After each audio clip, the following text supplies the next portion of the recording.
All right, let's talk about the stock market. We're going to strip away all the complicated jargon, all the scary charts, and focus on one simple, really powerful idea: becoming an owner. So let's dive right in. I mean, have you ever really thought about it? What if you could own a real piece of a company you use every day, a company you actually admire? It might sound kind of out there, but that is exactly what we're talking about today. And this isn't about gambling or some get-rich-quick scheme. It's about ownership. So here it is, the first big idea, and honestly, it's the most important one. We have to stop thinking about stocks as just these blinking random numbers on a screen. That's not what they are. See, when you buy a stock, you are buying a genuine piece of a business, a real one, with buildings and products and people and ideas.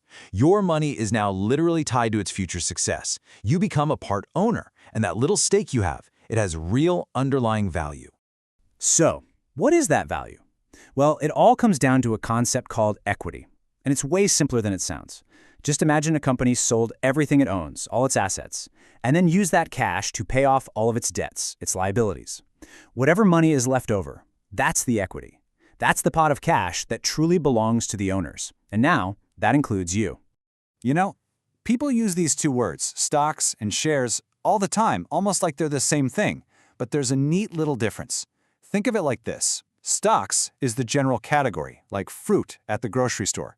You can't just buy one fruit. But shares are the specific items, like apples. You can buy 10 shares of Apple stock. See the difference? And get this, being an owner comes with actual perks, real rights. You often get the right to vote on big company decisions. If the company makes a profit, you might get a slice of it, which is called a dividend. And you have a right to know what's going on with the company's finances. It's a real legal stake in the business. Okay, so we know what a stock is, it's ownership. But why should you even bother, right? Why not just keep your hard-earned money safe in a bank account? Well, there's a very, very good reason for that. It's because of this silent thief that's always at work, eating away at your savings. It's called inflation. It's just that gradual increase in the price of everything. So if your money is just sitting there, not growing, it's actually losing its power to buy things every single day. The $100 in your wallet buys you less next year than it does today. A savings account is kind of like treading water. You're working, but you're really just trying to stay in the same place. Investing, on the other hand, owning pieces of great businesses, that gives you the potential to actually move forward, to grow your wealth faster than inflation can shrink it. Okay, so you're on board with the what and the why. But where does all of this buying and selling actually happen? Let's pull back the curtain on the marketplace itself. It's really not some scary, exclusive club like you see in the movies. The best way to picture the stock market is as a giant, incredibly efficient marketplace, like a grand bazaar. But instead of trading spices and rugs, people are trading these tiny pieces of company ownership that we've been talking about. And this whole marketplace really has three main groups of players. First, you've got the exchanges, like the New York Stock Exchange or the NASDAQ. Think of them as the giant arenas where all the trading happens. Then you have brokers. They're your personal gateway, your ticket into that arena. And finally, you have the regulators, like the SEC. They are the referees, making sure everybody plays by the rules. And the actual process is shockingly simple. You decide you want to buy some shares, so you tell your broker through their app or website.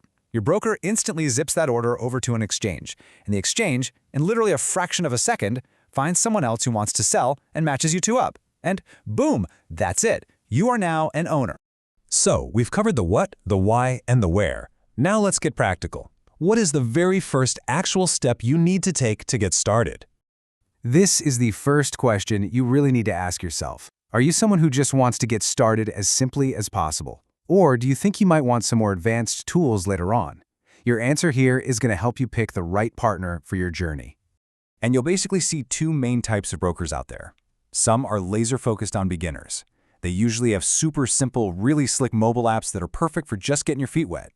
Then you've got your all-around brokers. They might have more powerful websites with deeper research tools that you can grow into over time. There's no wrong answer here. It's just about what's right for you right now. And once you've chosen one, the steps are as simple as this. 1, you fill out an online form. It's a lot like opening a new bank account.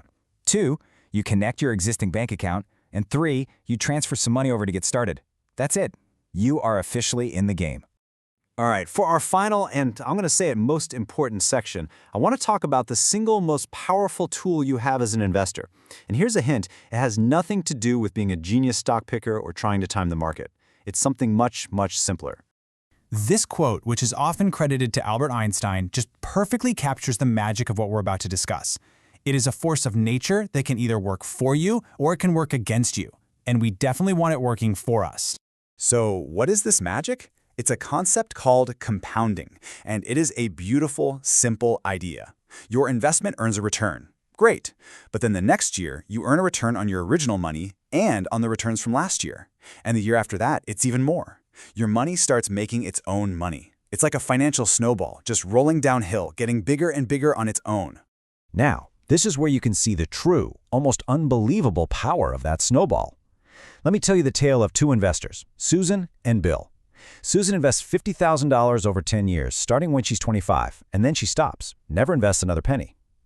Bill waits till he's 35, and he invests $150,000, 3 times as much money, over 30 years. So who has more money at age 65? It's Susan, and it's not even close. Why? Because her little snowball had an extra 10 years to grow. And that right there is the most important lesson of the day. The amount of time your money is invested is so much more powerful than the amount of money you invest. Starting early, even if it's with a small amount, is your absolute secret weapon. So you now get the core ideas. A stock isn't just a ticker, it's ownership. Investing is how you beat that silent thief, inflation. And time is your greatest ally. You are totally equipped to take that first step. So the only question left is, what do you want to build with it?